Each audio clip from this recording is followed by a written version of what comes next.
Welcome to the Behind the Shield podcast. As always, my name's James Gearing, and this week it is my absolute honor to welcome on the show veteran first responder, Air Force veteran, and equine therapy facilitator, Tim Spradlin.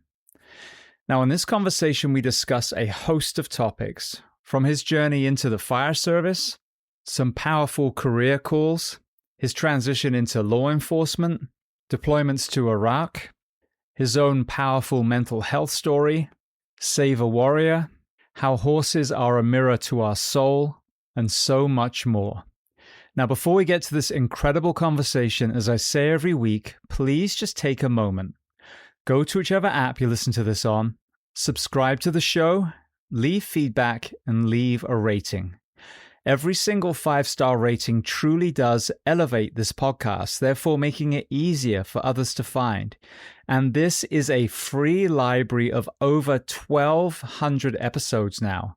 So all I ask in return is that you help share these incredible men and women's stories so I can get them to every single person on planet Earth who needs to hear them. So with that being said, I introduce to you Tim Spradlin. Enjoy.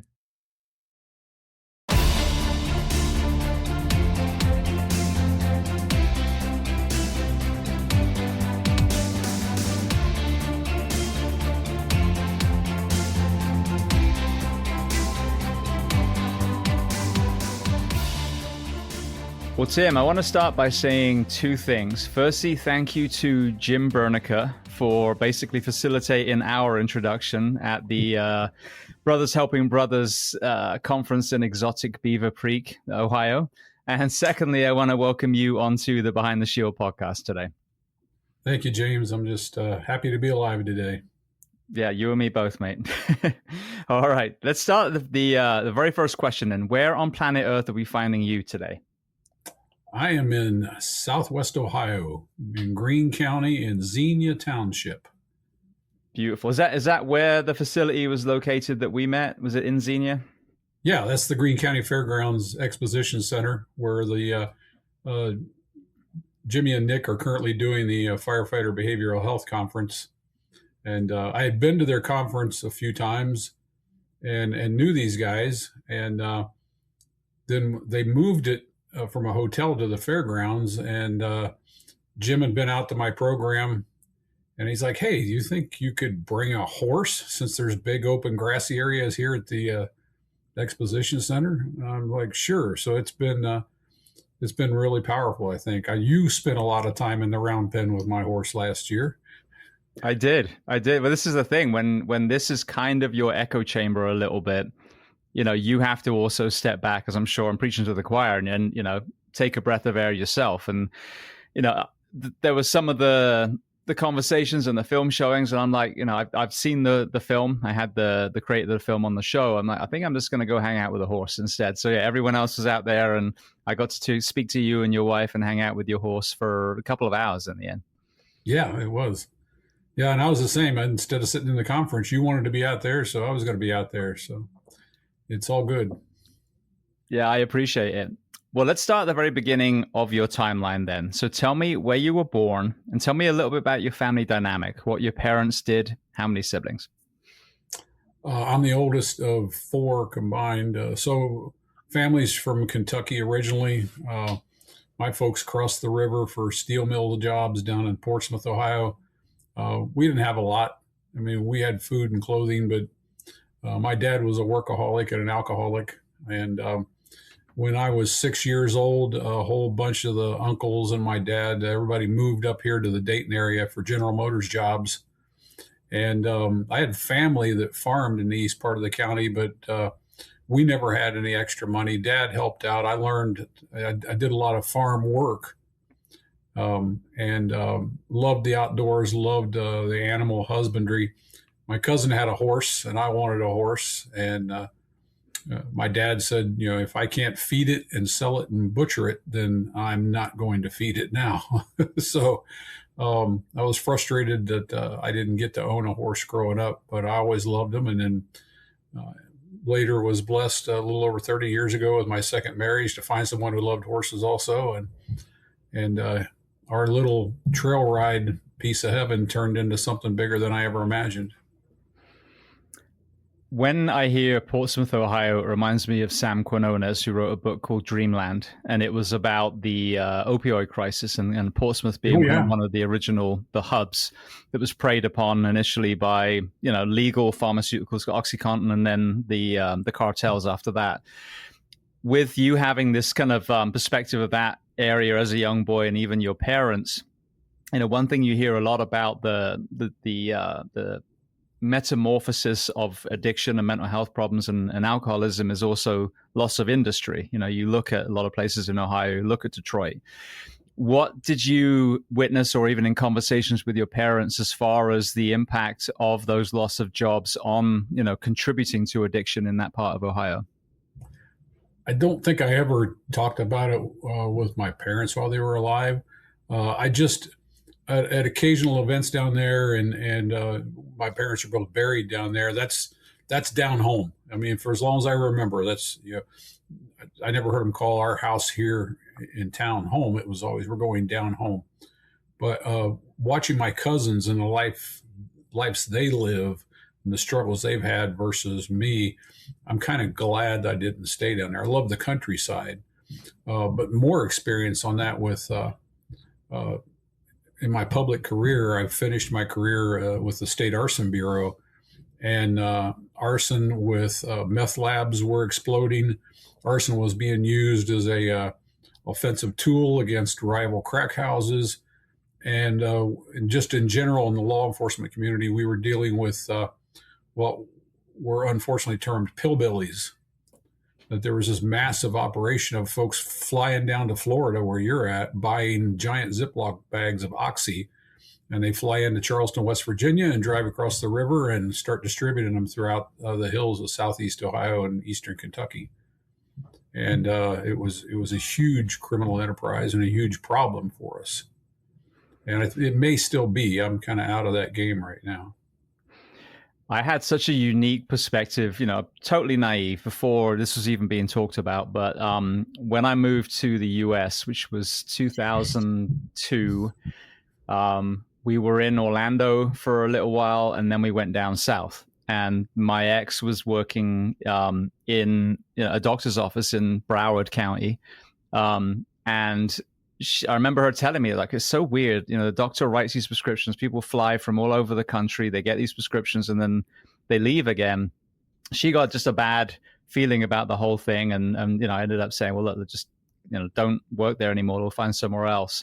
Mm-hmm. And then, the term pill mill becomes, popular, and all of a sudden they're shutting these places down.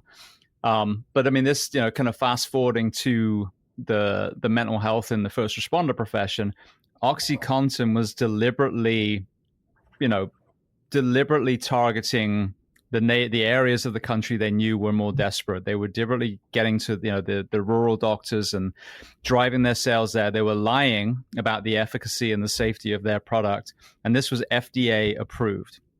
Now, fast forward to recently, we have MDMA-led psychotherapy, which is just a tool. We've got psychedelics, all these other ones as well, on top of what we're going to talk about today, which the FDA refused to allow. So I think it's a really important story that the origin of this opioid crisis that takes hundreds of thousands of Americans every year, that came from a legally prescribed, fraudulently advertised, FDA-approved product that was preying upon places like Ohio. Yep, the folks down home living up the holler, the mills and a lot of the industry went away often to other countries, and towns kind of withered up and dried. I mean, our entire greater extended family completely uprooted northern Kentucky and southern Ohio and came to the Dayton area because that's where the jobs were. And it's a shame to see what's blighted down there now. There's still things going on, but I don't get down there except once a year to the cemeteries now. I really don't have a close relationship with any of my cousins or anybody that survives. But still love the country down there. It's just there's a lot of ugly going on that you don't get to see and folks don't know about. Yeah. Well, I think this is what this conversation is going to be about. It's about healing. If we had a Yep. national healing, these parts of the country would just be that part of the country again and be able to enjoy it. But, That would be great. the nucleus of a lot of crime is addiction and mental health. So, Well, anyway, back to as I got to be a teenager, early teens.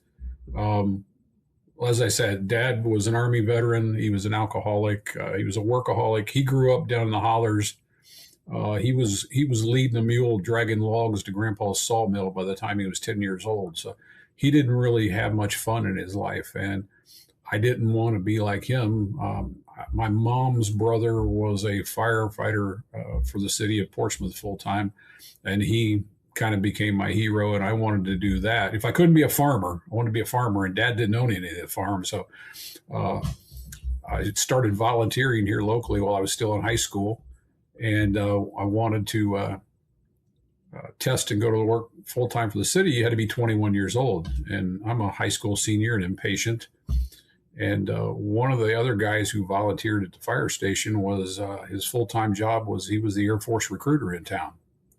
And so we're 10 miles from Wright-Patterson Air Force Base. And John took me over there and toured the fire stations and said, you should go in, do 4 years. You'll get great training, certifications. And then when you come home, you'll be ahead of the game for taking the test to go to work for the city. So that's what I did. I listed delayed entry before I graduated, and went to basic training in Texas and then the crash fire rescue school in Illinois, and ended up luckily active duty in northern Indiana. So I was 4 hours from home and started testing for fire departments here. I wanted to work for my hometown. Got offered the job, and the Air Force let me out 6 months early to come home and go to work. That 6 months required a 12-month commitment in the Air Force Reserve. And that was such a great side job from the fire department that went on for 26 years. So that's how I ended up being kind of career military also. I love being a firefighter. I just seemed to absorb everything to where it was something I was never really athletic, and I was a valedictorian, but I had enough combination of smarts and physical ability to be good at firefighter. I also had to be a paramedic, struggled with that, got C's, but it was required part of the job.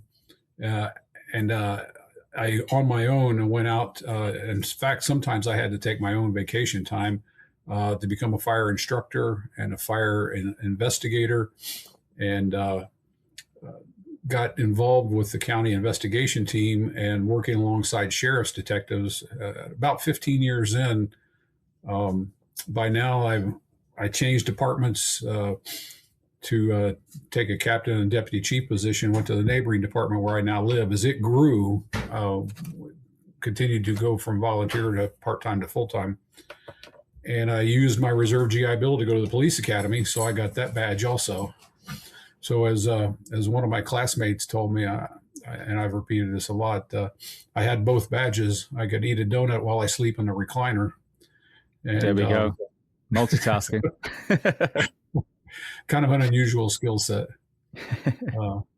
And then I was also in the reserve at Wright-Patterson, and did that. Eventually ended up combining the badges to go to work for the state fire marshal's office in arson investigation, police specializing in arson bombings. And at that time, there was a lot of meth labs blowing up because they were still cooking with propane and stuff back then. And so I did 2 deployments. My second deployment, I got injured in a Humvee accident, screwed up my neck. By that time, I was an E8. I was a first sergeant for a security police squadron, and I was being mentored on the fast track to become an E9 chief master sergeant, the highest rank you can get. And because of my injury, I couldn't pass the fitness test, and I had to retire. And I hated that. It made me angry. I thought I was a failure because I had all these people promoting me, what a great job I was doing, blah, blah, blah. And then finally, I got to completely retire. we paid our little farm off. My wife says, you don't have to work full time if you don't want to. And the other thing, in going up, every promotion seemed like a good idea at the time because you think you're going to make a positive change and you're going to do more.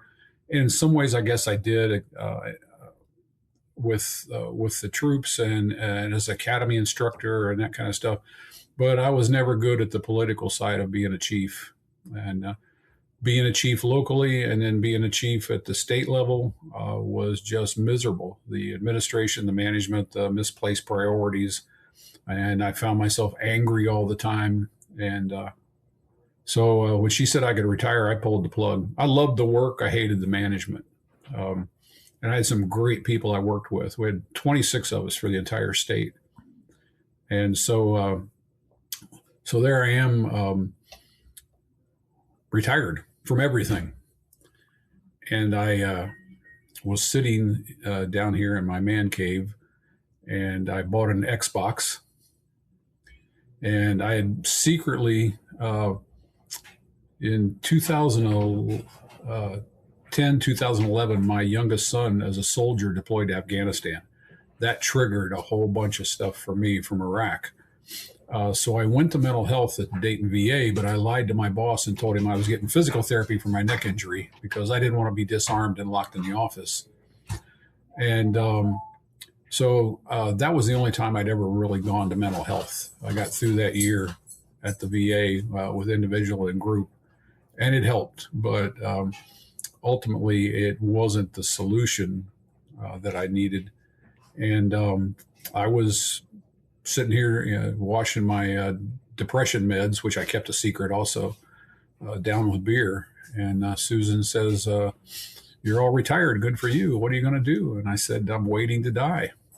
I didn't know what to do with myself or who I was, I guess, other than a uniform and a title and a job. And I always had 3 of those. And so the only thing that got me away from the Xbox and the numbing and isolation was we had horses. We were trail riders, just a little hobby farm, nothing special, no registered champions or showing or any of that stuff. And I had to go take care of the horses. And everything I did with the horses was a fight. They were a pain in the butt. They were a-holes.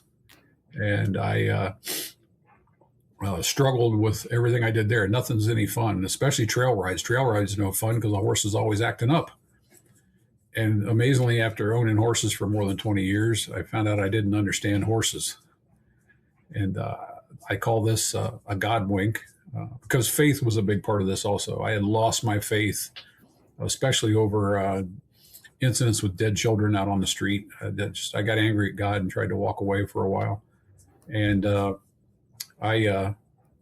but I opened a VFW magazine one day that came in the mail, and there's an article about this model of equine-assisted psychotherapy using horses as an adjunct to mental health counseling. And I'm like, wow. And I found this program east of Columbus, and I went there, and I'm like, holy smokes, the horses aren't the problem, it's me. I truly didn't understand their psyche and their nature. And instead of trying to control horses, we've learned to connect with horses. And as I started getting well, I realized, I could probably do this. And so we started our little nonprofit. My wife, God bless her, she does all the financial management, and she just finished the annual tax fundraising reporting to the Secretary of State and all, or the county auditor, whoever it goes to. I couldn't do it without her because I'm not smart enough to do that kind of stuff. I'm really good with a manure fork, though. And so we just started seeing folks here at home. We do not charge anything for it because I'm blessed. I have a state retirement plus a military pension and then military health care. And she's a retired RN. So we don't charge.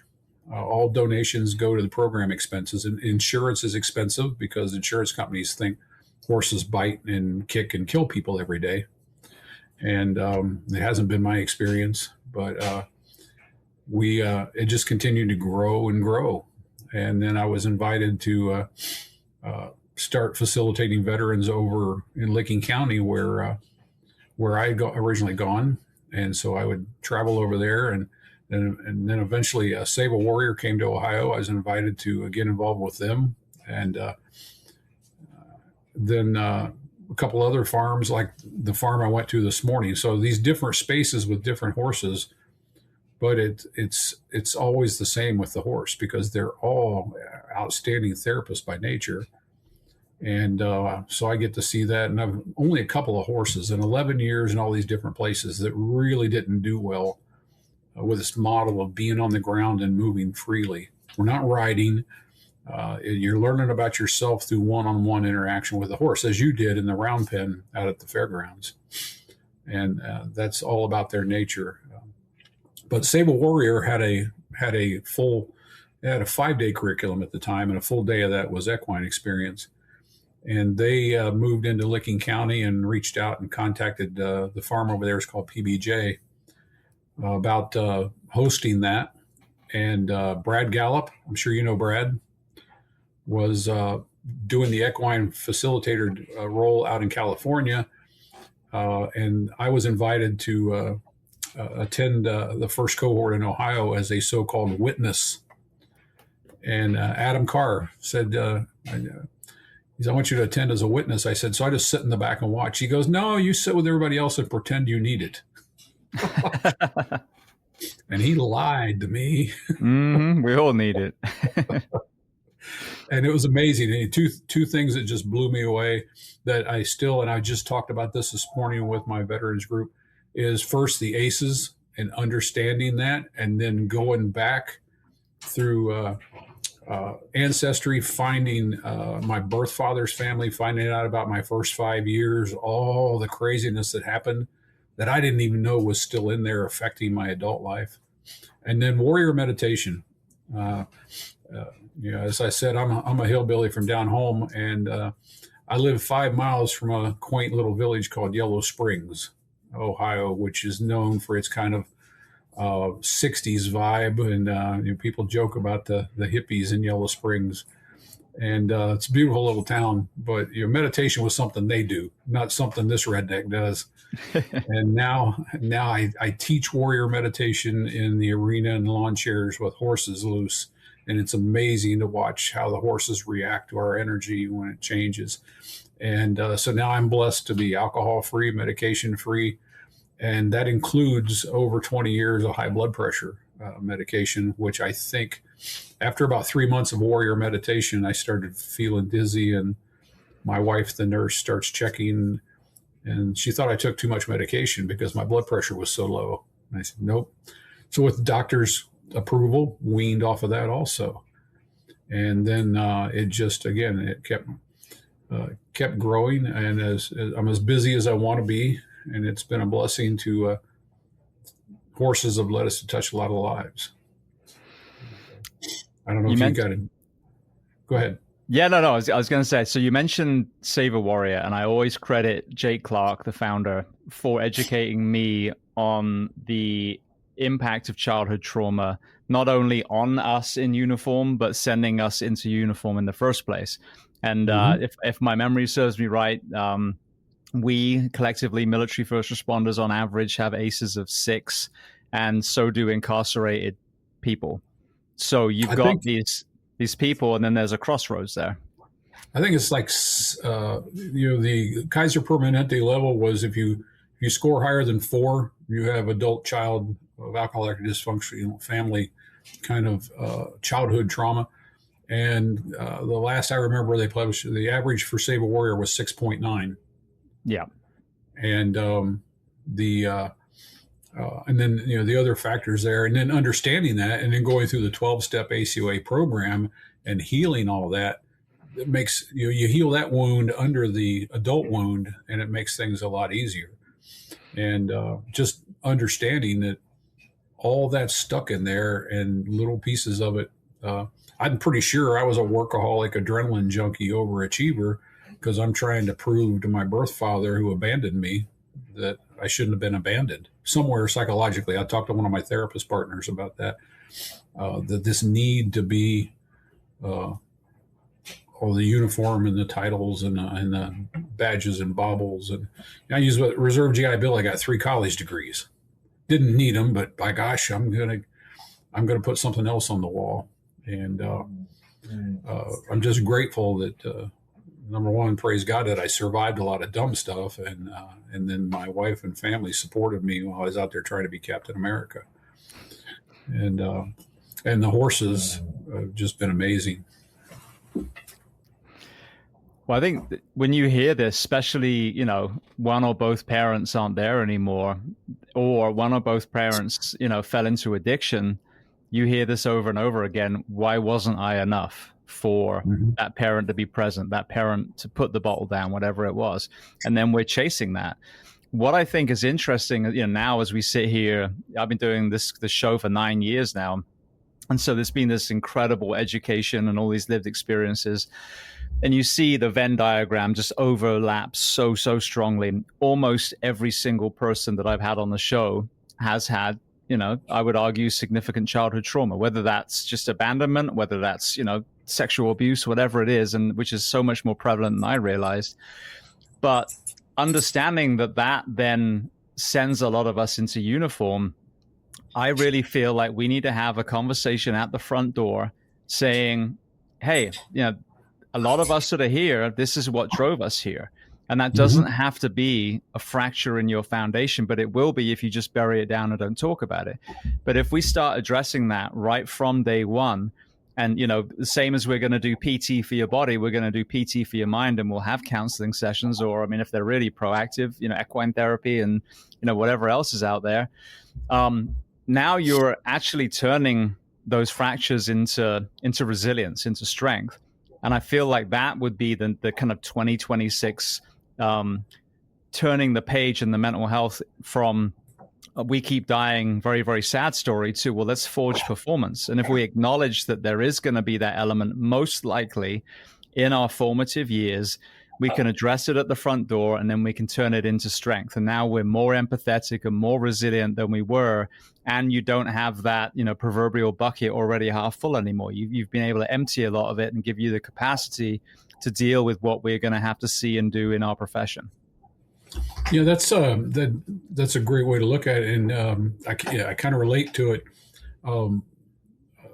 Thanks to a couple of pastor mentors, I got certified as a chaplain, mainly for crisis intervention, critical incident stress stuff. And a few years ago, our chaplain retired, and the chief reached out to my fire department, where I used to be chief, asked me if I would come back and serve as chaplain. It's a volunteer role. And, you know, I go to emergencies and minister to the family of a death, or I help them get Red Cross housing from a fire. But my most important mission, as I told the chief, is I'm having these open, honest talks around the kitchen table about what we're talking about now. That if you don't want, you know, if you do all this dysfunctional stuff trying to be the rescuer that you needed as a child, then you're just going to end up miserable. And I don't want to see people miserable like a lot of people and myself I've seen. And so we've created this. You know, not every department's doing this, but we got to change the culture, and we got to let our people be human. Because we start off by telling the little boys they can't cry. And then we put everybody in a career field where you're supposed to be tough, suck it up, and pretend it didn't happen. And that just builds up. And so the more we can openly heal that, more in that. I'd never heard of early in my career that you would take a crew out of service and even send them home after a critical incident. I remember in paramedic school in 1983, the only discussion of any critical incidents, and I think the example was, what if you have a bad call on a dead child? The instructor literally said, go back and wash and wax your trucks. You'll feel better. I hate doing it anytime. That would make me feel worse regardless. And of course, there was no employee assistance program. There was no referrals to mental health. It was that thing you never talk about, never speak of. You know, fatal fire of a 2-year-old when my youngest son was 2, and we went back and sat around the table, and basically, after we got everything cleaned up and loaded, it was, okay, who's cooking what's for lunch? That was the first, and we talk in the critical incident model, the first, the worst, and the most recent. That's the first I can put my finger on that really shook me and stayed with me for years, that I couldn't understand and never got to heal. So I think it's great that we're slowly changing that culture and making it okay to be, as I always say to my folks, you need physical fitness. Obviously, the culture started to change in that there in the 90s finally, because we didn't even talk about that in the 70s and 80s. You need mental health, and you need spiritual wellness. Whatever your higher power is that controls things that you can't control. Otherwise, you stay angry all the time that you're not in control. And we talk about those three things all the time. And then continue to work, and here at Finally Home Farm, we strictly work with veterans and first responders because that's my wheelhouse. I'm blessed I got this other local program. I had a active reservist call me the other day, but wanted some help for his 12-year-old daughter. Well, I'm not comfortable in that environment because I'm certified in peer support for the adult warrior experience, but not in that. So I sent him to this other farm where they do specialize in working with children and horses. And the other key thing about this model is it's in partnership with mental health professionals and clinicians. The program I'm certified by is called EAGALA, the Equine Assisted Growth and Learning Association. And it was started about 25 years ago, I think 26 years ago. These were mental health professionals who also owned horses, who understood their psyche and developed this model of how to use them moving in a space with a human to learn about yourself. And that's using the natural psyche of the horse. And so in a perfect world, the mental health provider is in the arena with us. If the mental health partners can't be there, then we do equine assisted learning. One of the things I almost insist, anybody that comes to me first and they don't have a therapist, I'll refer them either to the vet center, the VA, or I have two therapists in the community that really specialize in first responder populations. I said, I want to do this in partnership. There's no miracles. There's no magic pill. And I'm not the Lone Ranger here. You need something that comes out this week in the barn. I want you to have that clinician to sit down in the office and process it with, and we'll work back and forth together. But these other two therapists actually tend to send people to me to work together. One of them, she'll literally, because she knows how we are, she's a former paramedic, her husband's a police officer. When she wants to refer someone, she'll call me from the office with them sitting there and say, make the first appointment. So next week, I'm not bugging you for 3 weeks. And we've had a great relationship, and I think we've done a lot of good for a lot of, Jim Bernica is one of those people that I've met in that journey with all those people there.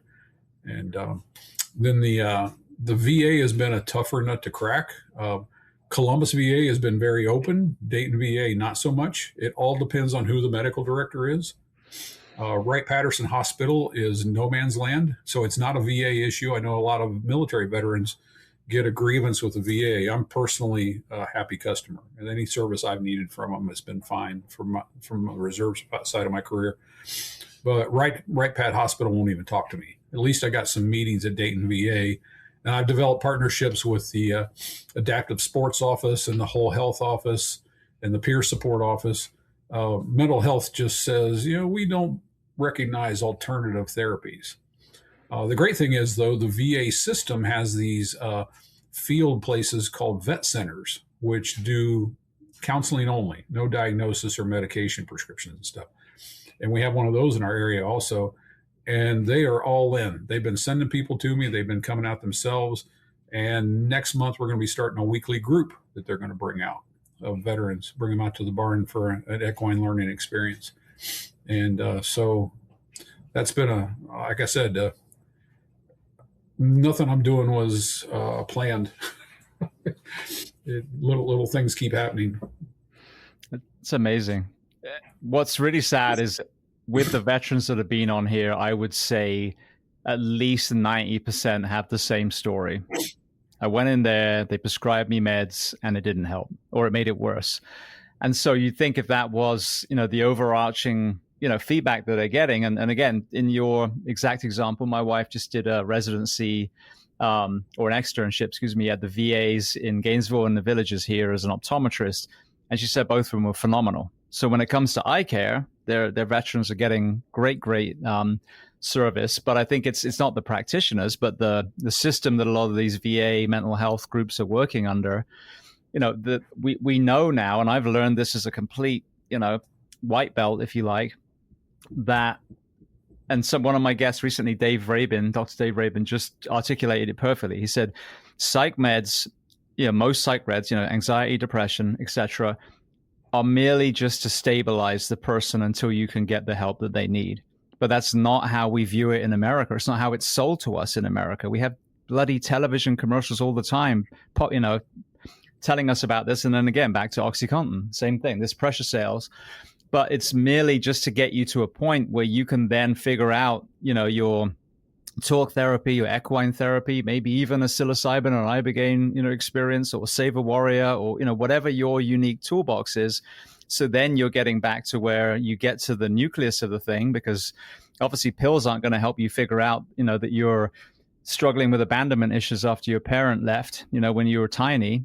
Now, if an immigrant from across the pond who just started a podcast can figure this stuff out through just listening to people, why are our veterans in the VA system still having the same problem? And, our civilians too, that most people think that the only answer is a therapist and drugs. That's it. When there are so many more that then might open the door and then make your therapist a lot more effective. But the drugs, if they were viewed just as a tourniquet, I'm bleeding to death, I put a tourniquet on my leg. Okay, I still need to go get surgery and physical therapy and wound care, but the tourniquet at least is keeping me alive. If we could just view the drugs as that, then it would change the philosophy in the VA, because they're like, okay, well, that's not a solution, is it? So then what other solutions can we use after we stabilize our veterans who are struggling, so then we can get them off these pills? And I had a Swedish psychiatrist saying in Sweden, they're not allowed to prescribe them longer than 6 months, period. So you've got 6 months to figure out modalities that to get people weaned off. I like that. Yeah, I did some time on our local, every county in Ohio has a service office for veterans. It's all staffed by veterans. There's a 5-member board of veterans. And I served 13 years on that, and I learned a lot. And the permanence of these disability ratings. And I don't begrudge anybody that has issues that affect their life, but it seemed almost too easy. And when I was diagnosed in 2010 with PTSD, the first thing they did is say, do you want to file for disability? I'm like, no, I was working full time in state law enforcement, and I don't even want anybody to know I'm here. And it doesn't have to be permanent. I don't believe in the D anymore. It's not a disorder. Post-traumatic stress growth and recovery. It's an injury. It's a moral injury, an emotional wound that can be healed. And we meet so many veterans. I remember a guy at Save a Warrior that I was back as a shepherd. When we started talking about being totally at peace and weaning off all medications, and he goes, well, I might lose my disability rating. I'm 100% service-connected PTSD, unemployable. And I remember Jake Clark looked at him. He says, you can trade a check, every month. If that's what you want a check to be disabled the rest of your life every month, then, that's the path you choose, but that's not life. Say, I can't. I get paid not to. And so I encourage everyone, pray for everyone that comes to see me, a veteran I'm working with right now. I said, just consider the fact that you could go back to work, you could have purpose, a little money in your pocket, and experience out there. And maybe they do reduce the disability rating a little bit. But obviously, the way you're living right now isn't working because you're in pain still. The meds aren't working. They're simply masking symptoms. Those are supposed to be temporary, not a lifelong thing.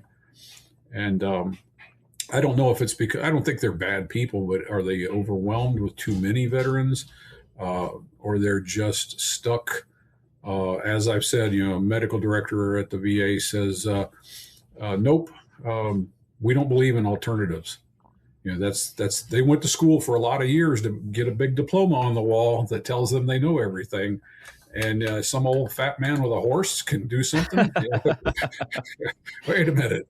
And I actually had someone from the VA walk past my table, a very high person at our local VA, walked past my table at resource fair, and one of the employees who knew me was standing there talking. I said, "Hey, come here, look at this." And with simply a look over her shoulder, she says, "No, that's a lawsuit waiting to happen."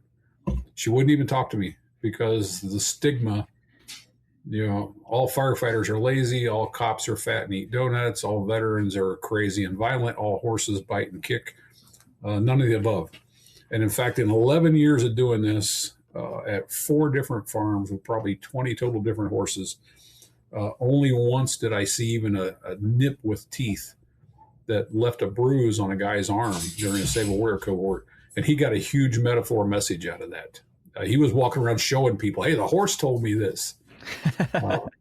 And I tell people all the time, the horse's natural psyche, first of all, they're not big dogs. And people are so familiar with dogs. They're a prey animal, whereas a dog is a predator. And as prey animals, they've been hunted and killed by everything on earth through history, including man, yet they don't walk around in fear. Are they aware of their surroundings? Absolutely. But you'd think if everything's trying to kill you, you'd walk around paranoid looking over your shoulder, and horses don't do that. They live totally in the moment. They have a great memory, but they don't carry the pain and the emotions from the past like we do. And that's a great description I heard that I repeat all the time. Trauma is the memory with the emotions still attached. And if we don't heal the emotions, and of course we know that's through lots of tears, then we're just going to keep feeling it. And horses also don't worry about the future. They don't try to reach out and control tomorrow. And then the other key thing we learn from them is they are a herd animal. They are hardwired to be connected. That's why that experience between you and the horse in that round pen with you as the only other being in there, that's how it works. If the horse feels safe with your energy, and that's how they communicate with energy, they radiate it, they receive it, feels good about that, it's going to move in and want to be close to you. If it moves away, that's not judgmental, that's not ego, that's a message to me, and that's what my horses were telling me before I got well. We don't feel safe with you. We're going to move over here. Because you're radiating negative energy. And that's how the therapy model works. It's all about learning.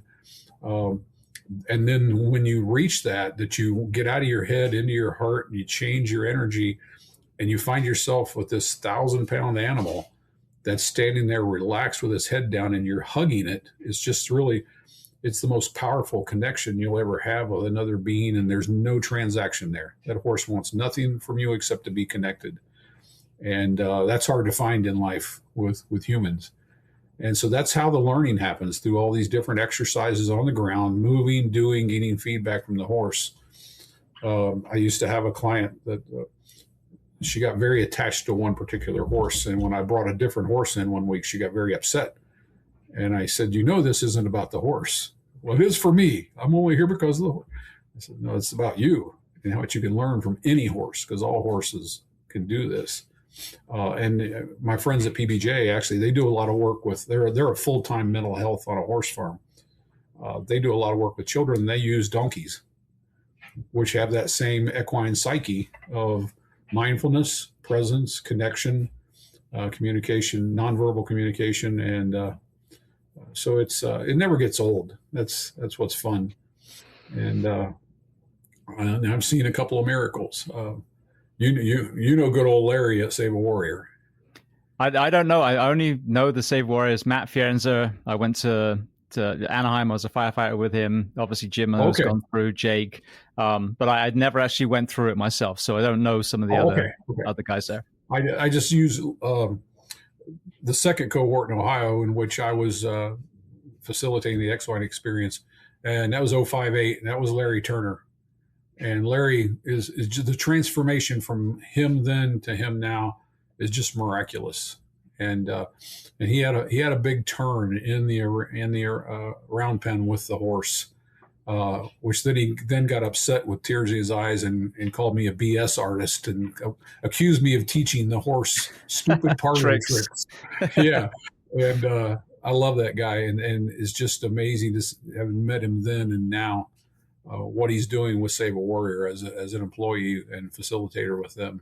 And so it's a piece of it, in combination with a lot of reading. That's the other thing Save a Warrior exposed me to, is the books I would never read if I hadn't been exposed to that, and learning the owner's manual for this CPU between my ears, and then the professional mental health, and with a clinician that's open enough to try something non-traditional in whatever those areas are. I'm not as familiar with the ones that you're working on with but equine is just a piece that may or may not. Some people don't get it. Most of them do. And we've had a lot of positive feedback. We're blessed, probably in total over 1,000 warriors we've touched in the past 11 years. And so I encourage anyone out there to look for an equine assisted therapy place that's doing the ground model mental health adjunct. I mean, riding a horse is a different experience. There's some transaction there, and there's got to be some control there, and you got to do all this groundwork before you ever get into the saddle. So it's a different kind of therapeutic feeling, but the ground-based free association can be really powerful. I've said this on here a few times because I think it's an important conversation as well for everyone who struggled. There's this kind of story of, more often than not, like I said, childhood trauma, and then all the compounding things, sleep deprivation, the trauma we see at work, organizational betrayal, which I want to circle around with you on that as well. But, so many people that come on here have been sitting there, with that pistol, about to take a one-way dive, whatever their kind of mode of self-execution is going to be. And I've always said, why not me? I am no better a person than any of these men and women I've had on the show that got to that deepest point, or, deep in addiction.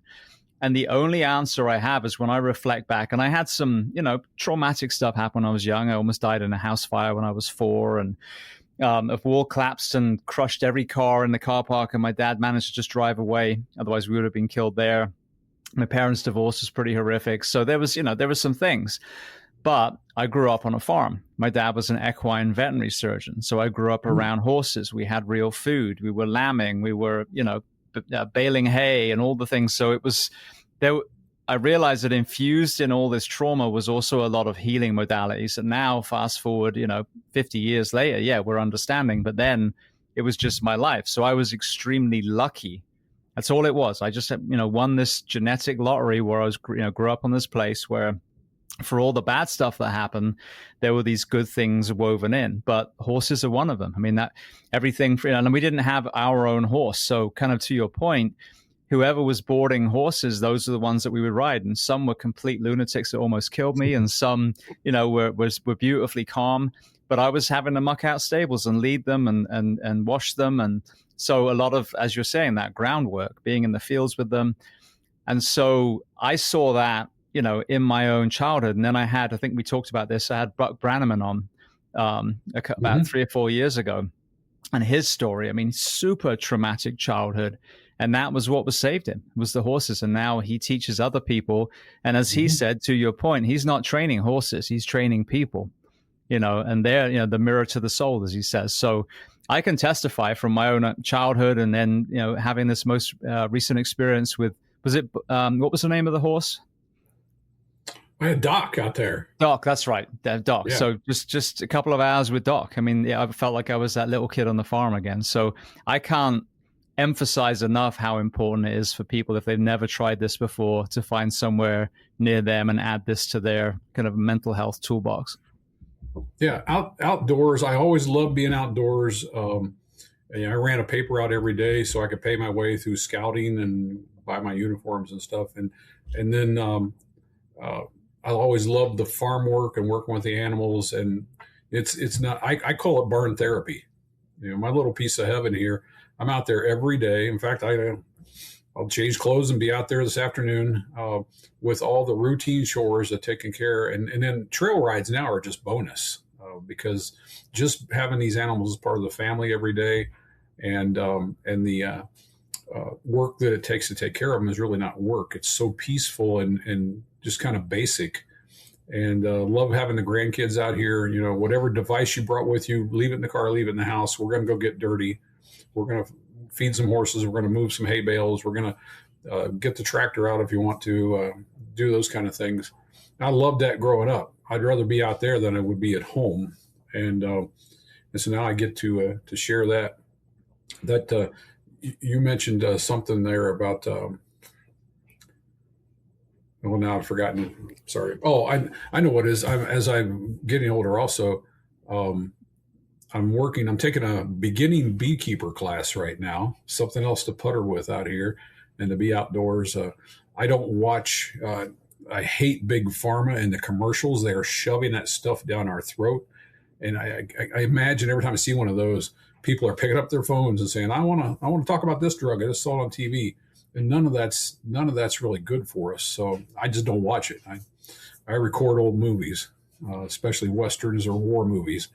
Otherwise, I read a lot and avoid that because I think it's just it's a huge racket that people are making crazy money at the expense of people really living peaceful, healthy lives. Also, really paying attention to the processed foods and that kind of stuff. Trying to eat healthier and teach the grandkids.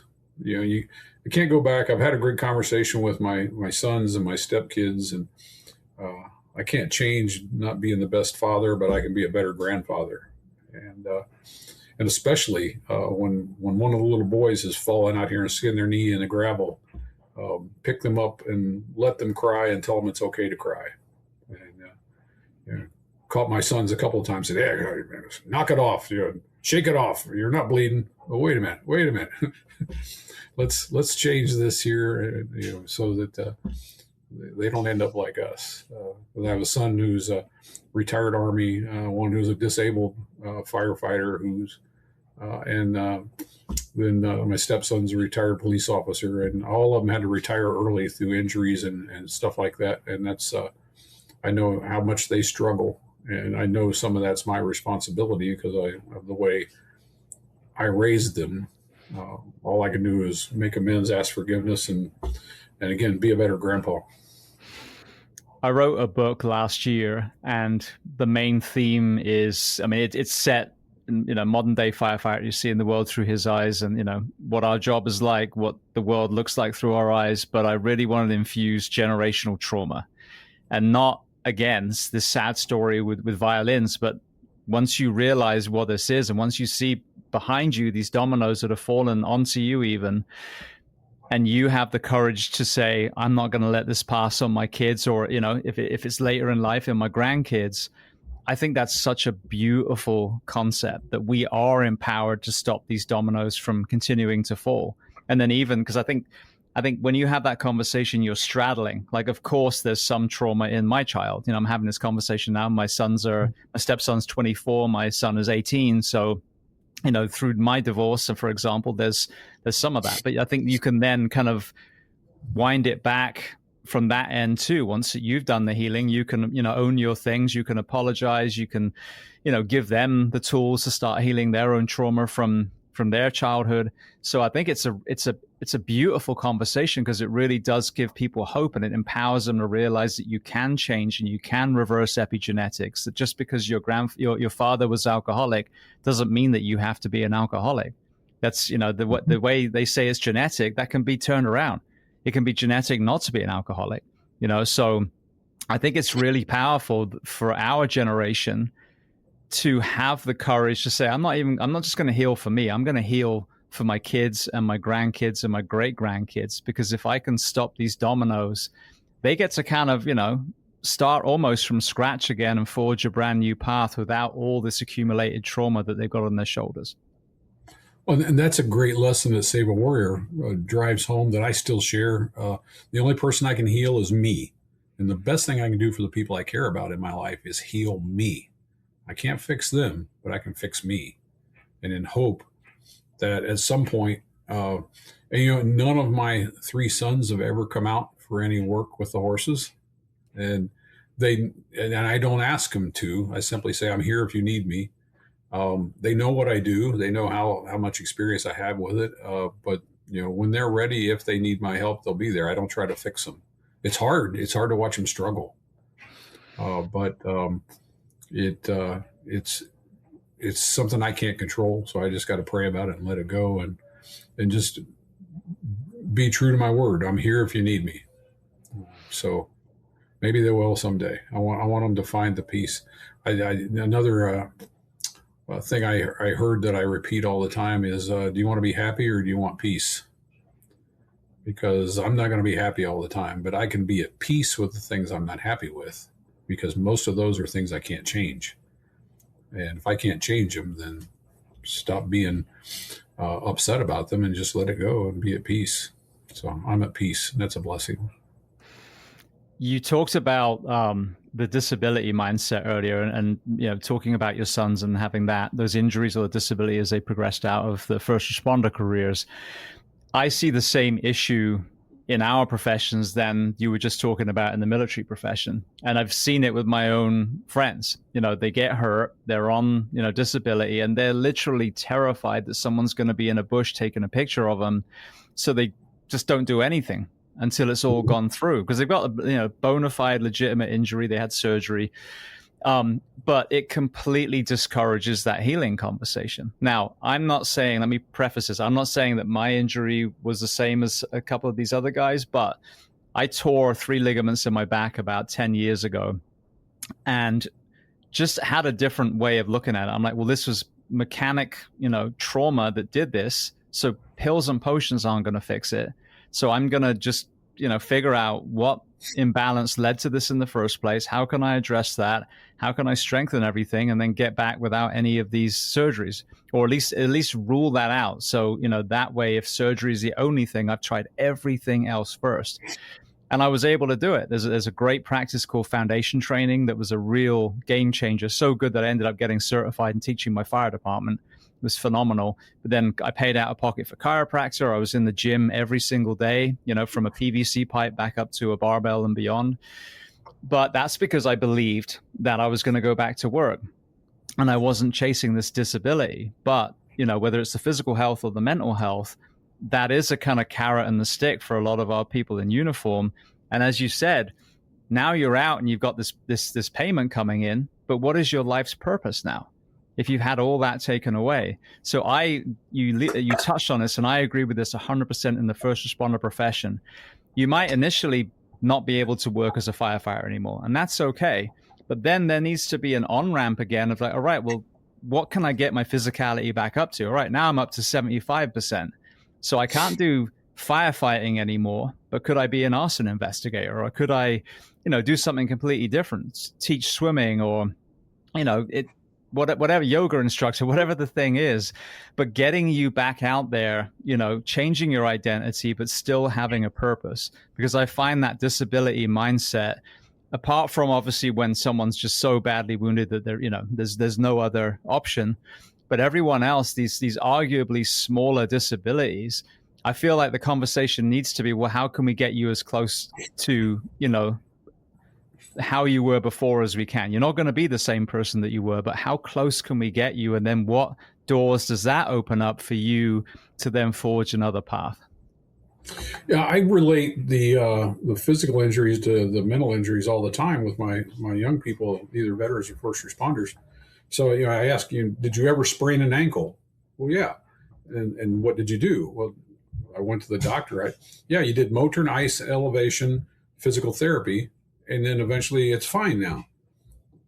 Mental wound or a moral injury is the same thing.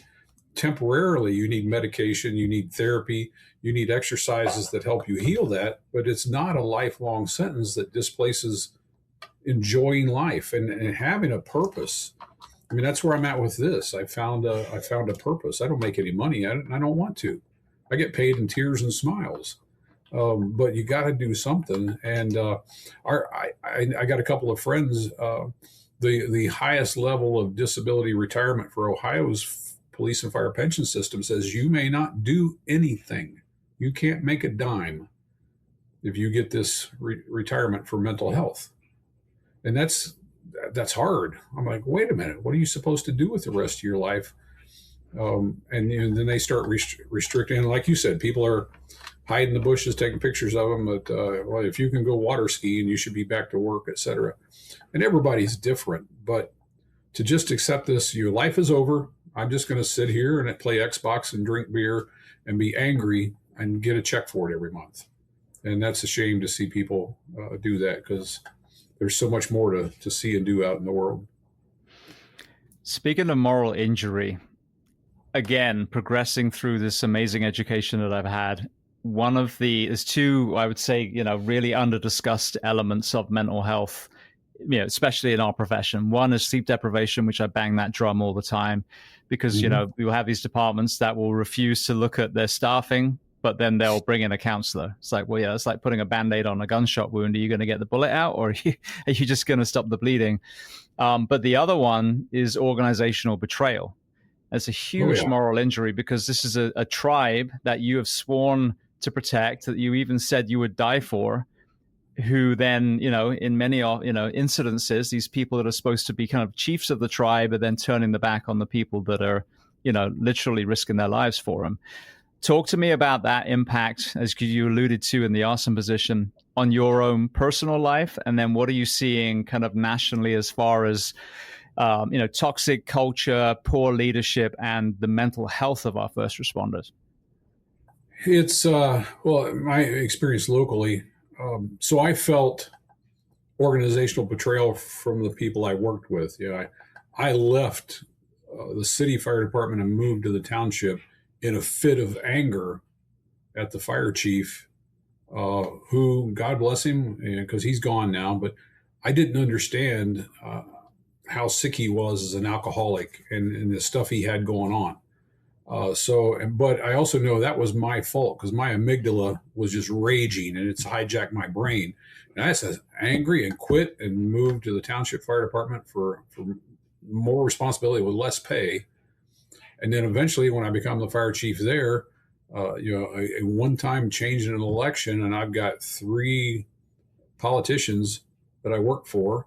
One's a retired volunteer, one's a retired career guy, and both of them want to micromanage me. And literally the rage comes out. It was just a constant battle of their priorities weren't the same as our priorities, and wanting to provide good service to the people who call us for help.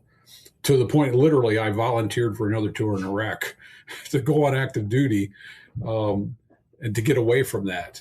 And when I came back, I was offered the job at the state level, and I took that. And I found the same thing. I'm still working for politicians with different priorities, and I felt betrayed that here's this mission. It's in the code what we're supposed to do. Yet doing it is a constant fight.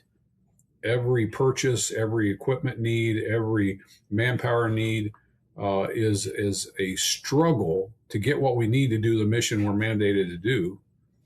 And then sometimes the toxicity leaks down to the leadership level and chiefs. And there's a couple of departments in this area that I've worked with folks that it's really a shame to see how they've been treated by their command staff when they have an emotional wound. And these are all 20 plus year guys. And some of them are within a year of retirement, and that bucket has just ran over, and they're not sleeping, and they're having panic attacks when they go on calls. That's where I was at. And I used a lot of sick leave that last year. I was working here locally just because I shouldn't go to work when I'm in this shape. And that was not only misunderstood, it was criticized, and it still is in some places. So on one hand, I've got my chief and the chief at the city now here. We're kind of joined at the hip with city and township, are very open and progressive to mental health and wellness and changing that culture. But 15 miles west of here, I can point a fire department that's struggling with their retention and struggling because their leadership is just the opposite. You break your leg, well, that's legitimate. But you break your brain, you're a slacker, and you either need to get back to work or get out. If you can't hack it, go away, blah, blah, blah. And it's hard. Again, these are people. And then they set this culture, which is, you're right, these are guys that you live with, from your crew, your company officers, your battalion chiefs. You share responsibility, you risk with each other every day, and then they're told they can't speak to you while you're going through this process, and you're told you can't speak to them. You're given a no contact order, stay out of the firehouse while you're going through this mental health care, which you just lost your closest support network, your other family. And I just don't get how chiefs think that's the right thing to do. And I've become an empath. So then I start thinking, what happened to that guy to make him behave this way now that he's a chief? And boy, he needs some help, because he's bleeding on a lot of people that didn't cut him. I hope slowly, promotion by promotion, retirement by retirement, we will slowly change the culture to where our sheriff, I'm still a reserve deputy here for our county, having cross-trained into law enforcement and becoming an officer investigator. And I still enjoy helping out with special details in the county fair and stuff. But I'm really blessed that our sheriff is, again, 100% behind physical fitness and mental wellness and spiritual wellness. He just brought in 2 additional chaplains to assist with that crisis intervention and critical incident stress management stuff. Those are the examples we should be looking for, and hope the toxic people retire and that others are learning from this. I hope a guy who's suffering that now, or seeing what it does to his troops as a lieutenant or a battalion chief, remembers that lesson if he ever gets to be a fire chief or a police chief. I was at a resource fair with a table set up talking about this stuff, and a guy stopped by. He was a police chief, and he starts saying, I don't believe this is legitimate. You can't use injury leave. It's not connected to the job. They're just weak. If they got to take off for seeing a shrink, they can use, I think that's the term you use, seeing a shrink, they can use their own sick leave, et cetera. And I said, Chief, if a guy comes in on crutches, can he go out on patrol? Well, no, he's not fit for duty. I said, I guarantee you guys got, your agency, you have guys in mental wheelchairs right now that shouldn't be out there, but they are because of your attitude, because they're hurting and they can't say a word because they're afraid of you. And that made him angry, and he walked away. And so that's okay. And that guy needs some help himself. Most of these guys, it's funny. I had some great chiefs. I had some not so great chiefs. Some of them forget where they came from, forget what they needed when they were out there on the floor, on the street. It's a shame that they can't be more sensitive to that, it's just, you're injured, you get care, you get back to work. It takes a little time. Yeah, it costs some overtime. It's cost of doing business. There'll never be an overtime free public safety agency. It's just not possible when you got to have minimum manning standards and you've only got so many people on the payroll. And so I get it, and I get that council doesn't like it, but you got to build it in as a cost of doing business, just like fuel and supplies and everything else. And that's what I tried to do. And I fought that battle with the politicians. That's why we didn't get along. I cared more about taking care of my people. And that's funny, because on the reserve side, from being in crash fire rescue, I became a first sergeant, and first in engineers and in security police. And the first sergeant's job, at least in the Air Force, is literally theirs. You work only for the commander, and taking care of the troops is your number one priority. And you're allowed to go in and shut the door and tell the commander what you think, and including that he's wrong. You're expected to. And he's expected to listen to you and take your opinion seriously. And that's probably the job in my life that fit me the best, because it doesn't work on the public side. Because when I closed the door and tried to tell my bosses they were wrong, I got threatened with being fired and told to shut up and go away. But it'd be great if there was more ability to do that, humble themselves and realize that this is not about power and money. It's not about getting reelected. It's about emergency services is emergency services. And so I have high hopes that the culture will keep changing. Yeah, you're out there driving the 2472, which I think is great.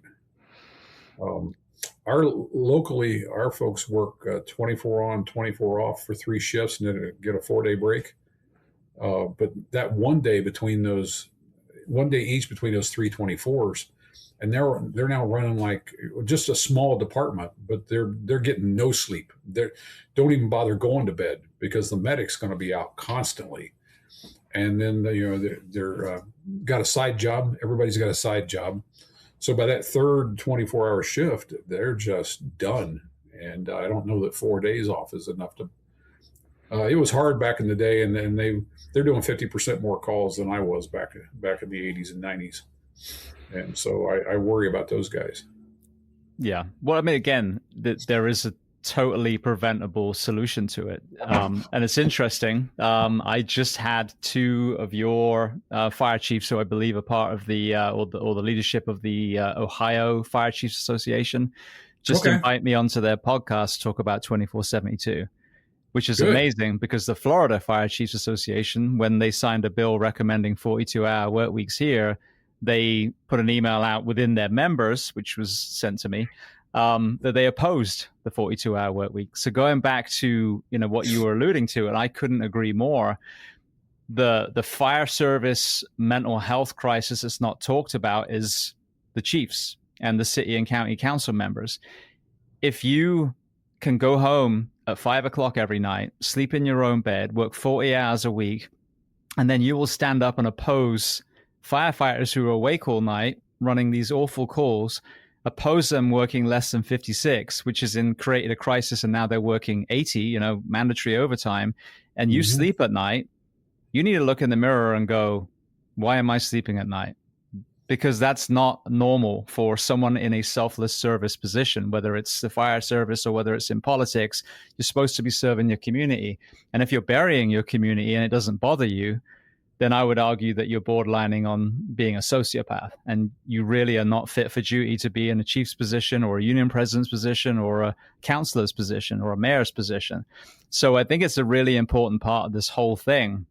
If you are in a position where you actually can force change and you refuse to, you need to really look in the mirror at your own mental health and ask yourself, why am I not bothered by these deaths and my recruitment and retention spiraling downwards?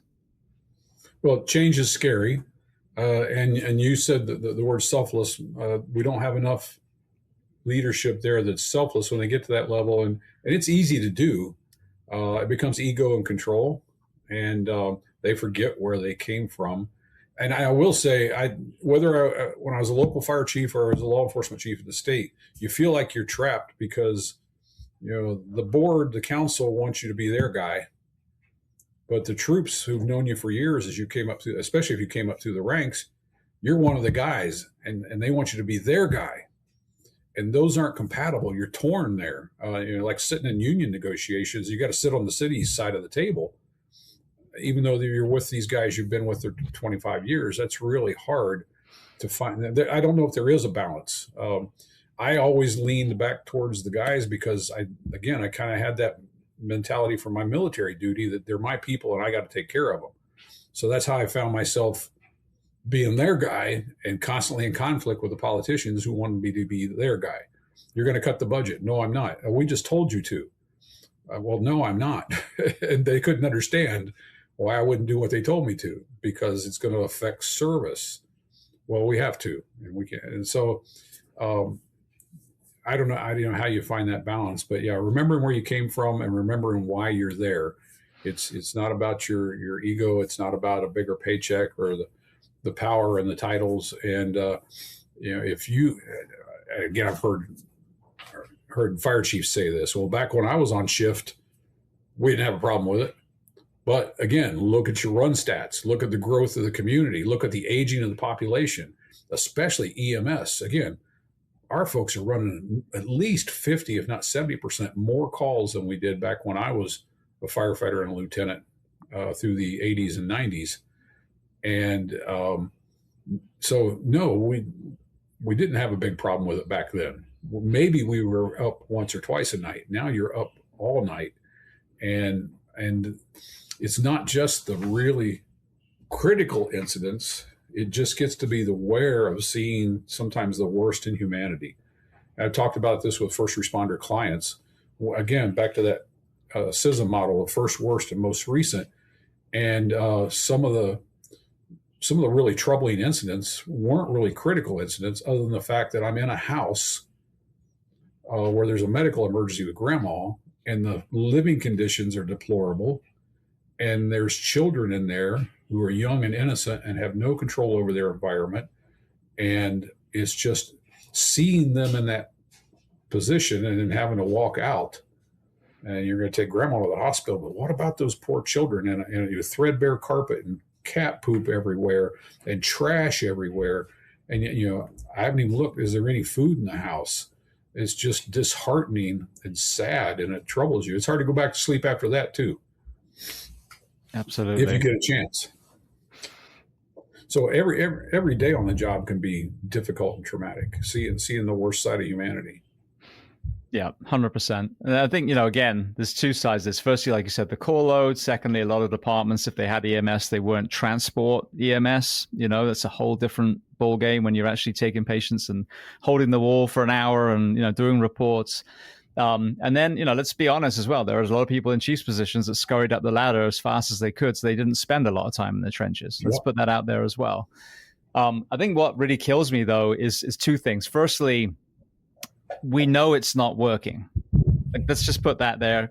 If the way we did it worked, then we wouldn't have suicides and cancers, or we wouldn't have the magnitude of suicides and cancers and testosterone depletion and alcoholism and addiction and broken marriages and fractured relationships with children and all the things that we have.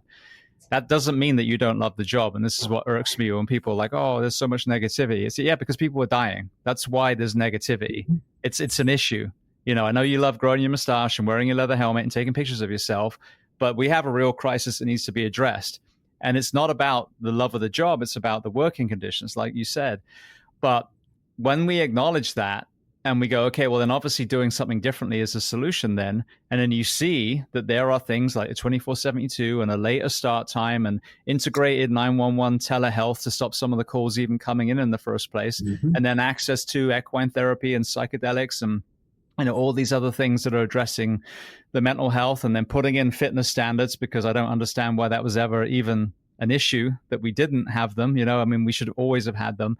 Now you've just added 3 or 4 false multipliers that are going to completely revolutionize the fire service. But people say, oh, we don't have the money.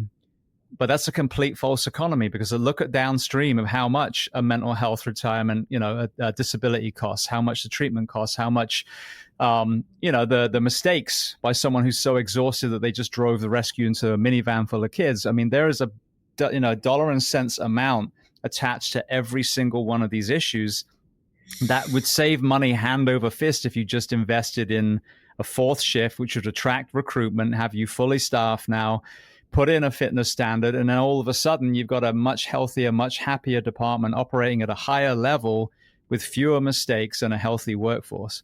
So it is just about courage, acknowledging that the way we do it just doesn't work, and then asking the country, who's doing it well? How did you get there? Can you help us kind of figure out what steps we would have to do? And then boom, the rising tide lifts all ships. Yeah, I just was doing a presentation a couple of weeks ago to first responders, and the most recent stats I found from, I think it was from FBN. Anyway, 63 line of duty firefighter deaths were listed in 2024, and cancer and heart disease are still up there, but 132 suicides. And those don't get reported as line of duty. Sometimes they don't get tracked or reported at all. Another positive I'm seeing here locally, a friend of mine, a former police officer, runs our local 3-county mental health recovery board. And he's real big right now. They're working for funding, working with embedding mental health folks with first responder agencies. So, and it's kind of the hook. So the deal is embedding them and making them available to take out to mental health emergencies on the street. So maybe we take this person to care instead of jail, or instead of the emergency room, we take them straight to the mental health office, that kind of stuff. But you're also building a comfort and familiarity with mental health. Now everybody in the firehouse knows Carla. She's the mental health person, and they're more comfortable around that. And yeah, she'll come out and help you on a call when you've got someone who's having a crisis. But then she also comes in and sits around and has coffee at the firehouse, and we're gradually start changing that. And then she's also going to recognize things going on. And so I think that's a good thing. Our sheriff is working on it. Springfield Fire Department north of me is already doing it. They're working with the police. Neighbor county to the east is doing it with the sheriff's office. So I think that's a positive thing, to just make mental health normal. It's okay to talk about it. Absolutely. And, yeah, it goes to what I was saying as well about at the front door. If you're having that conversation, acknowledging what brought you here, then you've removed stigma. Because that's the thing that I think we need to stop talking about removing stigma, because this is 2026. We need to be ahead of that now. We get that stigma point, and we need to. If there's stigma anywhere, it's the addiction side. So we gotta pull that out too. But yeah, if you literally normalize mental health from day one in the fire service, then there is no stigma. There's no stigma around PT, and there would be no stigma around mental health.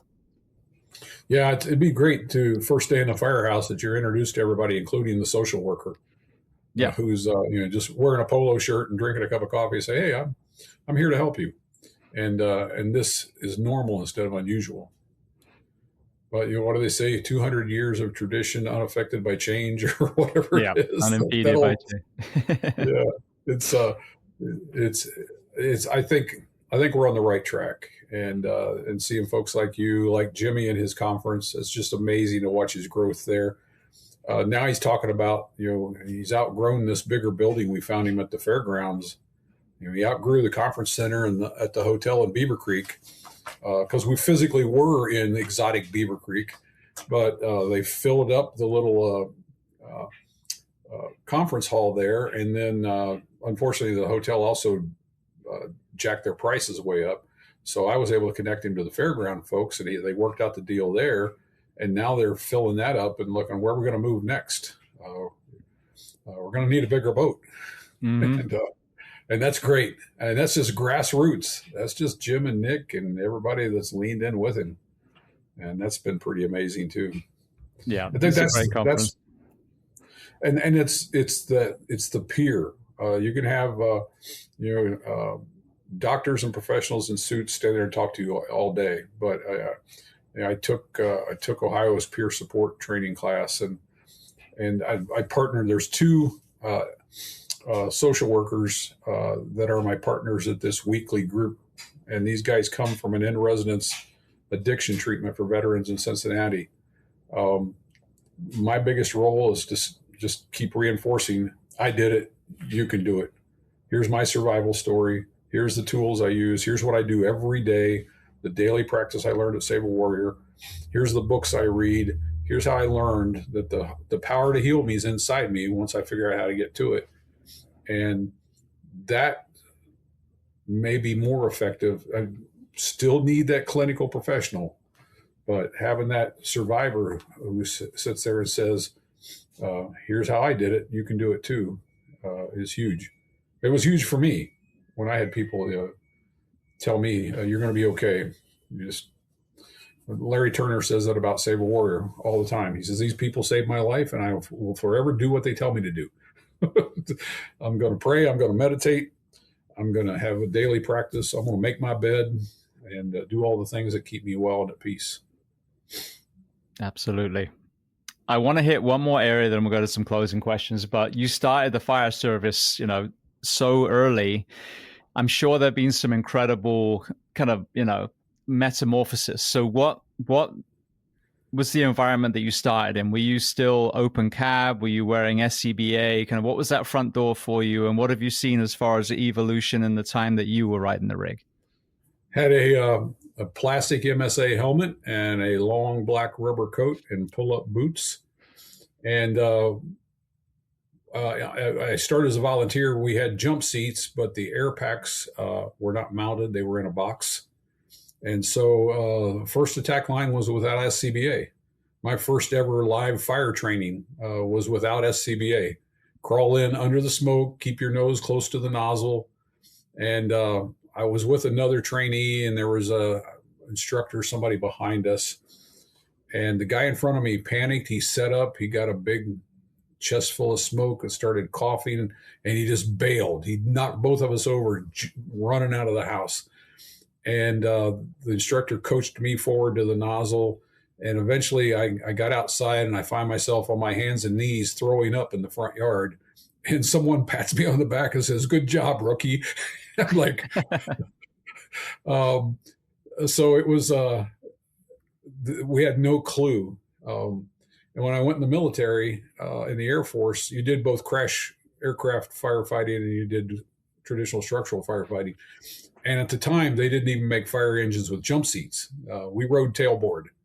And again, we had to get there, and we started modifying things. We would take SCBA out of the box and put it on before we got on the tailboard. Just try to speed things up. In some bases, they hung them on the wall behind the engine. And then when I eventually was riding the rescue crew, we got permission to get brackets and mount them so we could put them on. It was a 3-man crew in a Dodge Power Wagon with a utility body, and we could put them on and be ready to go when we got there. And seen the whole color change gamut from red to green to back to red. Red, now it's all two-tone, and now the whole black over red. Everybody wants to be Chicago. But especially the what we used to call night pants, which were the bunker pants. And then in the late 90s, oh my gosh, Nomex hoods. I was a captain in the late 90s. We were doing a full-time equivalent fire academy here. Folks wanted to they were volunteers and part-timers, and they wanted to get the training to make them eligible for full-time jobs. And we had a local chief send a couple guys to it, and they didn't have Nomex hoods. And we said, "You have to have Nomex hoods." And this chief got really angry because he was an older chief who was all into your exposed ears will tell you when it's too hot and when to get out. And so we ended up giving them hoods out of our supply. But luckily that's all gone. And then a big one, it was very much the culture of don't do anything until you're told to. Why train? You went to fire school, didn't you? What do you need to go to training for? You already know everything you need to know. Now just sit down and watch TV until someone makes you get up. And one of the first questions I got asked when I came home from active duty, I went to work for the city. It wasn't, you got this experience in the Air Force. Can you drive a fire engine? You're an EMT, blah, blah, blah. It was, can you cook? That was their most important priority for a new guy. And when I said no, then I was worthless. And then finally, again, health and physical fitness. Actually, in 2003, I actually was able to write. I was deputy chief here, and I got a AFG grant for physical fitness for my department. And we did chest X-rays, medical screening, Hep C testing, and vaccinations, and got physical fitness equipment. And it's still there, and they're still using it. The young people are much more tuned into physical fitness now. So that was a big evolutionary change in the job. You just didn't think about it. So yeah, lots of stuff. It's fascinating to the changes, and the still not a fan of the electronic pump panel. Small things to go wrong. The computer that runs everything there now. I know we got a new ladder truck in the early 90s that had a computer operated leveling system. Yeah, that went wrong a lot. It was out of service, I think, more than it was in service. And then we find out, well, our chief bought the first one. So that was never good.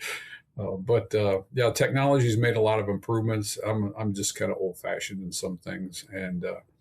But love to see the young people willing to learn and ask questions and learn the department of history and learn how things, I used the term day boots once. What are day boots? Well, you had day boots and night pants. Well, what's that? Well, they don't exist anymore. You wear them every day, all the time. So, what about career calls? When you reflect back now, it doesn't have to be, air quotes, the worst ones, but just some of the ones that stuck in your mind, whether it was rip and fire or maybe even just an act of kindness. Well, on the positive side, got to birth a baby once on Christmas Eve. in a house with the third child, and I was a lieutenant on the engine, and we chased the medic on the call. That was the way we ran. Anything critical, the engine's going with them, and so that was fun because the guys took care of the baby and turned around and handed the baby to me, and they had like a towel, and I took the towel, and when it was cold weather in the winter, we used to wear our fire coat. That's another change. We didn't wash gear. You wouldn't wash your gear for years, but I had my fire coat on, and I tucked the child inside and pulled the coat around, and there was a female police officer there. And she goes, "Oh, let me have the baby." I said, "I'm doing just fine. I'm going to keep the baby." and then I went downstairs and introduced him to his older brother and sister, and sat down on the couch and waited till the guys brought mom down on the stair chair and got her on the cot, and off we went to the hospital. Handed the baby back once they got in the medic. That was pretty cool. The other major event, we're known for some tornadoes here, and I was in junior high school when the big one hit in '74, and then we had a small one in '89. I was working at the firehouse that night, and then by the last huge one we had was in 2000. I was a deputy chief, and just got home from the firehouse. I'm on 40 hours now, and it hit at 5:30 something in the afternoon, and I don't think I went into work and set up a area command for the north half of the area that was devastated, and came home about a week later. But we learned a lot. We learned a lot of hard lessons, and that led to then 12 different departments in this county that all tried to act like they were the Lone Ranger, finally getting together. And eventually I was a fire chief with a neighboring fire chief, developing automatic aid, central dispatching, things that everybody's just routine now. We did a lot of work to train together and work to the point that now pretty much any fire response is going to have probably engines and ladders from 3 different departments on it. On the first alarm, just automatically built in. And that was unheard of when I first started. Old chiefs were like, when I get there, I'll decide if it's big enough to need help. How did you navigate that? Sorry to butt in, but this is something I talked about a lot. I remember a call I had, and I've talked about it here a few times, on the edge of the Orange County and Orlando line. I'm in Orange County technically still. We're on a medical call, but it's a densely packed trailer park, old, with a load of trees, and the electricity line is sparking. So we have an imminent, tree fire that's going to turn into multiple trailers. And I'm calling my dispatch and I'm saying, we need an engine, because I'm just on a regular medical rescue. And I'm looking at Orlando Station 5, like 1 block away from where I am. And I'm arguing with the dispatcher. I'm like, look, just send the city. Oh, we need to check first. No. I'm looking at the station. Just send the city. But this ego that, county and city don't talk together, or PD and FD don't talk together, is nauseating, because it's just egos, and it does such a disservice to the people that we actually serve. So when you had these chiefs with these egos, how were you able to navigate that and bring all these agencies together and work together for the betterment of the people in Ohio? Well, I guess the first thing was that Jeff and he was the city chief, I'm the township chief. We're joined at the hip, because a township completely surrounds the city. They're minimal staffed, all full time. We're combination. Most of the area departments are going combination. We tackled it together. We worked it out, an idea and a plan. We had a central dispatch center had been created that most agencies were in, but nobody used the full capability to build alarms and build boxes and build backups. And then we had this complicated 4-digit coded numbering system for vehicles that you really didn't say engine or medic. You didn't know what it was unless you knew the secret code. And the tornado was really, I think, the catalyst that we finally got together and say, look, our response was a disaster. We couldn't talk to each other. We didn't have any common tactical channels. We had different dispatch centers, and law enforcement was disconnected. We had, neighborhoods that got missed on search, and neighborhoods that got searched 2 or 3 times because of a lack of an EOC. The other thing, the city had created their own EOC, but they wouldn't work with anybody else. So what came out of this was another thing is the county actually hired an emergency operations center director and created one to serve the entire county. It was just slow and gradual and common sense. A lot of leaning on the NIMS typing standards of naming apparatus, what they are and what their function is, so we fully know what resource is coming when we hear it on the radio. And finally, it came down to one chief in one city in the corner that literally said, okay, I'm in. I just can't change my station numbers, because we're looking at like a total overhaul, because everybody's got their own station 1, station 2. And we want to create this county 2-digit numbering system and this guy's like, I can't do that, or the union will file a grievance. He says, I can't make any changes in that area, or my union will file a grievance. We said, why? Because they grieve everything. I can't change the toilet paper roll without a grievance. And we're like, okay, we'll make you 1, 2, 3, and 4 over there, and then we'll pick up with 10, 11, 12, and gradually it worked out. And then that began gradually sitting down literally with spreadsheets of, if medic 31's busy, what's the next medic? Well, it's going to be 51 here, 52 here. How do we build this in that it happens automatically? So we take away that need for somebody, because going all the way back to the volunteer days, if somebody was gone to work and they're not answering the pager, and dispatch centers would just keep dropping tones and nobody says a word about, and the dispatchers aren't empowered to go ahead and send the closest it makes no sense, those lines on the map, because we saw literally somebody be responding, come to the city limit and just stop and park. I can't go out there. Politicians will drive a lot of that because, we pay for that ladder truck. It doesn't belong out there. They don't understand mutual aid. They see everything as dollars and cents. But, it's definitely come a long way. I'm really proud. Nobody knows we did it. The guys of us that were around 20 some years ago, none of these young people know we did it. They take it for granted. This is the way things have always been. But the incident management system, the resource typing, was a big resource. So we just need to simplify this, use plain language, get rid of all the codes and signals we used to use. None of that makes any sense to worry about someone. What's the security of hearing someone on the radio, on their scanner in their house, that we're transporting someone to the hospital? We're not violating anybody's rights, or that we're going to ask for another engine or whatever.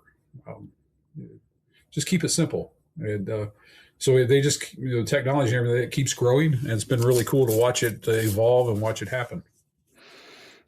You mentioned tornadoes. I've asked a couple of people that have been from parts of the country where they have a lot of them too. In Florida, when we have hurricanes bearing down, it's big news. When we have national weather people suddenly arrive here, and sometimes they'll even pretend there's a big hurricane when there isn't. They'll be in the water and then someone's walking their dog behind them. But a lot of these tornadoes are catastrophic, and they kill tens and tens and tens of people in these towns, and it doesn't feel like they get the same attention when it comes to the media than, I don't know whether maybe it's because these are more densely populated cities, the earthquakes or the hurricanes. What is your perspective on the exposure and or the resources for some of these some of these tornadoes that you have where you are, in comparison to some of the other large events that did seem to make news a lot more, for a lot longer, should I say? I don't have any experience responding to a hurricane, but having watched them, got family on the Panhandle coast in Florida. Obviously, it's much larger weather event. It's going to impact a much larger area all at the same time. But on the flip side of that, emergency services and anybody and everybody's got days to prepare for that, because you're watching it on radar and through hurricane hunters and stuff move towards you. And it's changing tracks a little bit here. The difference in Midwestern weather is right now we have a thunderstorm watch for Thursday evening from like 4 until midnight. And then that can escalate depending on the conditions, but we seldom get 10 minutes warning that a tornado is coming. So you can't disperse, you can't staff up, you can't make sure you got enough water stocked away. You kind of got to be ready for it at all times, because they happen very suddenly. And in some cases, there's no, and it's weird, but September 20th of 2000, like I said, I was the deputy chief. It was raining that day. There were some storms here and there. I came home and had just eaten dinner and look out the front window, and we're getting hit. And there was not even a watch that day saying conditions were right. And tornadoes do a lot of devastation, but it's more localized. I think the 74 tornado had a path at its widest was about a mile wide, the damaged path. Often it narrows down more. And if it hits a rural area like I live north of town, it went right down the road over the hill from us and knocked down several barns. But luckily it didn't sit down in the populated area 5 miles south. It sat down there. So that's the difference, I think, from a responder situation is I don't have time to stock up, get ready, pre-stage stuff, and do all that kind of. I better have that ready in the season because and again, September is not normally tornado season, but we've had some bad ones around here in September, and that one in particular, there was no weather watches or warnings out that day at all, just a pop-up thunderstorm. So it's not an exact science, I guess. What about the national attention, though? I feel like some of these tornado events have killed, a huge amount of people, but they don't seem to have the same exposure than, some of these other weather events. And I wonder, is it just because they're not New York, LA, Miami, or is there some other reason? I think it might have got some national media for a minute that we had this big tornado here in September 2000. But when you go back to 74, they now look back, that was an entire front that came across the United States that spawned like 97 tornadoes across the Midwest that day. That got a lot of media attention. And and the other thing is the hurricane. So you get a tornado watch. You really don't get a hurricane watch because you're watching it build. You're watching this hurricane come at you for days. So that's all the red meat the media wants, the attention, the clicks, the advertisers to see. It's hard to do that with a hurricane or with a tornado because all you can say is, hey, there's a watch, there's a warning. We don't know what's going to happen. And so it doesn't get all the focused media attention, I think. And unless it's multiple tornadoes across a large area that damages multiple areas, kind of spread out hurricane-like level of damage, it doesn't get the same media attention. It does get. We had good support from FEMA at the time and from Ohio EMA, and learned a lot. So it gets the resources. It doesn't get all the media love, I guess. Brilliant. All right. Well, then moving on. So the equine therapy that you offer now, as you said, you have it in your own place. So talk to me about, what you offer and how people can find you there. So we're here, as I said, Southwest Ohio. You can look at our website, which I think I'll send you. You put up when we and call me. My cell phone number is the only number we have. You don't need a referral from a mental health professional. If you have one already, that's great because I want to work with them and coordinate processing the stuff that we do. And check your fears. And some of the people that I found a little bit, if you think you have horse experience, you don't need to show me that. And some people with a lot of horse experience, myself included, at some point in my therapy, they said, look, stop showing us what you know about horses. You're here for you. And then we got a kind of 8 structured sessions that teach these different things. But it works well for type A veterans and first responders because you're moving with the horse, doing activities and getting feedback, and you're learning at the same time. So, and that's it. No charge. And the farm is Vegas. What goes here stays here. Nobody, especially the horse, is going to judge you. And we do this just... I'm not retired. God repurposed me, and we're on a healing journey. And this is part of my healing, is to continue to do this and help others find the peace. I'm blessed. A lot of good people help me. I just want to pay it forward a little bit. Absolutely. Well, I want to throw some quick closing questions at you before I let you go. The first one I love to ask, is there a book or are there books that you love to recommend? It can be related to our discussion today or completely unrelated. I'm a big fan of an author. He just passed away last year, Tim Hayes, who was a horseman late in life.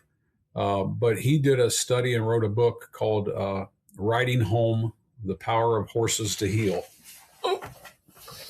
I actually gift them to my clients when I don't know if I can get that off the glare, but you can see it. Nope, guess not. I have a box of them because when folks finish our program, I give them a copy of this. And it's got a lot of great stories that he went out and researched, everything from children's to veterans to prisoners incarcerated, working with horses and finding peace. That's one of my favorites. Beautiful. What about television, documentaries, or films? Well, I try not to watch anything that has commercials because it just if there's something I like. Yeah, I'm a military history geek, and I love westerns, anything with a horse. But we just lost Robert Duvall, and great actor, was such a range of so many great things. But in the '80s, I read the book Lonesome Dove, and actually I have a copy of it here. And I have the the prequel and the sequel that Larry McMurtry wrote. And I loved that book. And when I saw the miniseries coming out, not only Robert Duvall, but Tommy Lee Jones, those guys just nailed those characters, brought them to life. And that will forever be my favorite thing to view. It's a television miniseries. And I've seen it many times, and it's just a great story. The guy's, he's King Arthur in a cowboy hat. He's a knight on an old cow horse. It's a great story if you get to read it and to watch the miniseries also. Lonesome Dove. Brilliant. I appreciate that. Thank you. All right. The next question. Is there a person that you recommend to come on this podcast as a guest to speak to the first responders, military, and associated professions of the world? Well, you probably had everybody, because anybody that I would know is already in that circle with Jim and his program, and Jake and Save a Warrior. And off the top of my head, I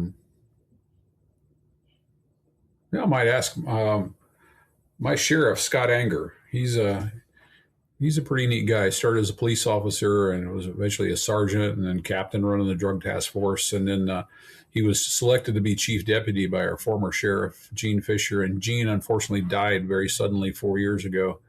And as much as we hate that, Scott stepped in, is doing a great job. He's a very calm, peaceful man. He's a good leader for the sheriff's office. He really cares about us, and he's really leaned into mental health for law enforcement. I can ask him if he'd be interested. Yeah, no, absolutely. Thank you. With that being said, you just popped something in my head. You'd be an interesting kind of perspective of this.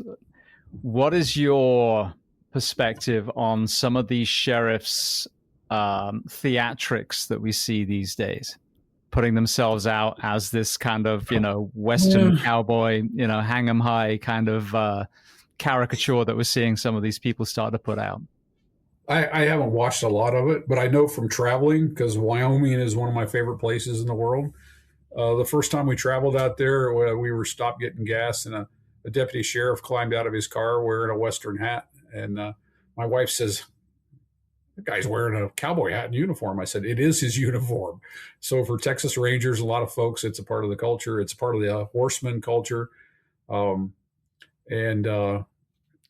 Although, as I tell people, this is a Western hat, not a cowboy hat. I've got a horse I can ride, but I can't rope, so I'm not a cowboy. So I don't know. I haven't seen a lot of that as far as I've seen some, and I'm like, okay, whatever works for you. If I was in that position, I wouldn't do it. I think like our sheriff, he wears the same uniform we wear every day. He's got different badges and stuff on it, but he doesn't try to do anything to stand out and be special. And when I was a chief of the Arson Bureau, I still, unless I had to go downtown to a meeting, I didn't wear Class A's or a suit. I was in the same polo and 511s all the guys were, because at any minute I'm going to a scene. That was a blessing. The marshal did not make me sit in the office in Columbus. He let me go wherever something was going on in the state. And I was, technology wise, I was able to be connected through radio and computers and stuff. So yeah. be humble, and if your people aren't allowed to do that, then don't do that. Setting that example is critically important. There we go. Love it. All right. Well, the last question before we just reiterate where people can find you. What do you do to decompress? I shut the gate to the road and putter around the barns. There's always something to do. And sometimes if I'm like when I go out to feed or do something with the horses, they'll tell me right away just by how they react to me, whether I got something in my head or not. And now instead of, now I catch it. I know, oh, something, what's going on? So I've got a little 2-minute grounding thing, or I'll sit down and do an extra meditation, and then I'll just climb in to the pen out by the barns and spend some time just hands on and hugging them and bring my energy down, and then I'll go about what I'm doing. But we like to garden. We grow more vegetables than we can use, and we give them to the neighbors and take them to the food pantry just to give back. I'm active as a leader in my church and take care of some stuff there. But yeah, I've found a lot of peace. Getting ready to get a coop and get a couple of chickens and have our own eggs. I don't think I'm going to get the beehive going this year. It's much more complex than I expected. I got 2 more weeks of classes, and then I'd have to assemble the equipment. But that's something I want to do. Just nature and husbandry.